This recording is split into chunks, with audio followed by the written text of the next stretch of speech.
There are these white people who are very poor, who are very poor.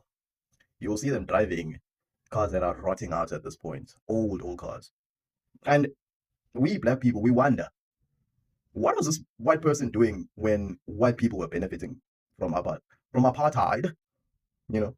And looking at, as a geography teacher, looking at how people progress through time, I figured it out. These people were employed. These people were employed. They were employees. They were just working jobs. They had a 9 to 5, right? So after apartheid, right? Uh, they did not have systems to sustain themselves because they had benefited from a system that had prioritized them, all right, regardless of their skill or capabilities.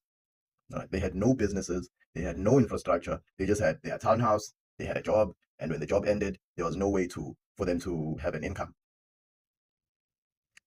That's exactly where Black South Africans are going. Because what do we do when we get money?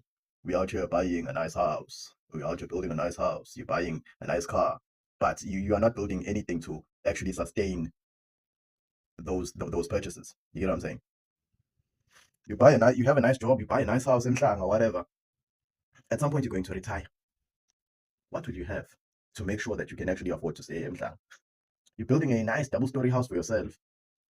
What would you have to make the renovations or repairs needed when that house starts deteriorating 10 years, 15 years from now? Think about that. Learn from those who have fallen into the middle income trap.